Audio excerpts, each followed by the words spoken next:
Freedom to do nothing. When I was a young adult, growing up, what I needed more than anything in the world was time. Being young back then, it would seem that I would have all the time in the world. So what was I talking about? I'm talking about needing time to do nothing at all other than monitor and become familiar with my own stream of consciousness, what I call my mind stream. And I pretty much sacrificed my future, at least as others imagined it should be, for this precious time to do nothing. So let's talk about that. I never even bothered to finish high school. I just wanted to be out in the world unchaperoned. And even when I was accepted at the University of Michigan without a high school diploma, which was not easy to do, I decided after only a few weeks that college was also just too confining of the time that I needed to just follow my own interests. So I found subsistent level jobs. For example, for quite some time I worked at a building that contained several retail businesses, and I cleaned the public bathrooms. Sounds unpleasant, right? Well, it really wasn't, because if I worked hard and fast enough, I could clean the sinks and toilets and mop the floors and be out of there in 1/2 an hour a day. That and a trip to the local dump once a week, and I had the rest of each day, 23.5 hours, to do exactly what I wanted to do. Now for me, that was a dream job. And so that's exactly what I did back then. And that's what I have done all my life until today as I write this. Sure, for me, making money was very difficult. And so we went without.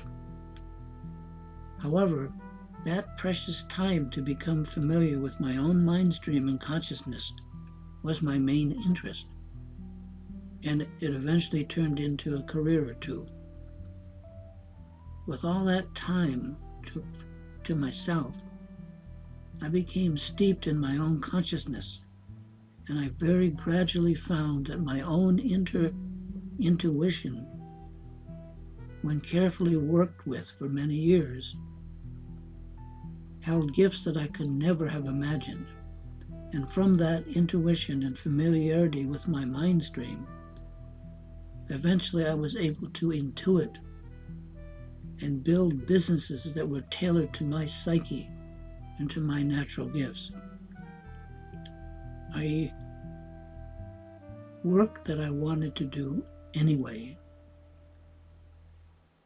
And for me, that has made all the difference in the world. Plus, I've had the most natural and wonderful time of it, with or without money. Now, I can't, and I don't, ask others to do the same, to take the same route as I did. And that's because it was also very painful. For years I was an outsider, and it was painful for my parents who hoped for something better for me. And that took decades. My father, who was a comptroller, means he handled money for institutions, was very disappointed to see me take an untoward path. I'm happy to say that in his declining years, when I started actually making some money, my father would come to my home almost every day, in which was my small office.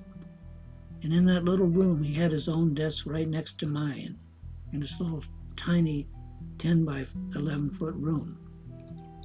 And that's where he would work on my book side by side for an hour or two most days.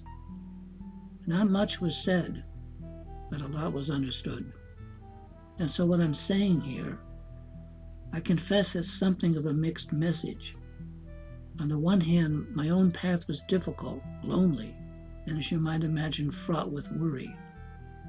Sticking to my guns and carving out my own path was contrary to what convention and society expected of me. I can remember people saying things to me like, "We'll see you at the car wash, Michael," end quote, because that's about the only job they thought I would be able to get with no high school diploma, etc. It's not that this path I took was so much just a choice on my part, like a path with a reward or goal in sight, other than that free time. It's just that I found that I was literally unable to just roll over and follow what others chose for me, which was what society expected. I couldn't, or wouldn't, do it. Even when I tried, it went against everything that my natural intuition demanded of me. As to where all this came from, the best I can do is to trace it back to my childhood in rural Lancaster, Pennsylvania. We lived far out in the country. At the time, the only house around, we built it. And I grew up surrounded by farms and nature, and I became intensely interested in nature study. And from Mother Nature, that's where I learned the laws of this world. And the fascination from studying nature was the bar that I set for whatever I did as I grew up. Apparently, I would not settle for less. So certainly the poem by Robert Frost, The Road Not Taken, which reads, quote, "I took the one less traveled by, and that has made all the difference," unquote.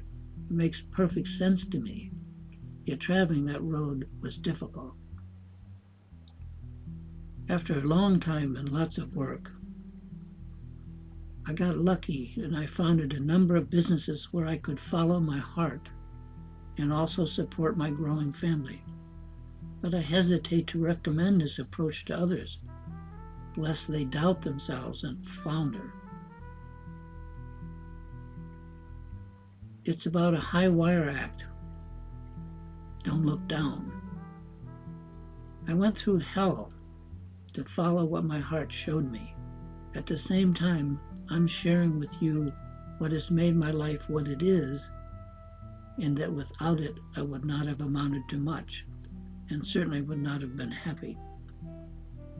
In all these years, every day of every year, I followed my intuition, and despite real obstacles, I was doing what I naturally wanted to do, and by choice, not by pressure.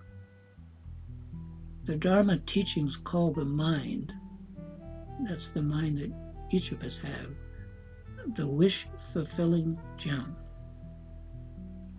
In that mind and from that mind of ours comes every thought, word, and idea that there ever was. And the treasures of the mind are inexhaustible. If we will take time to know our mind, it will produce what we need to naturally subsist and also benefit the world. At least that's how I see it and how I've tried to live it.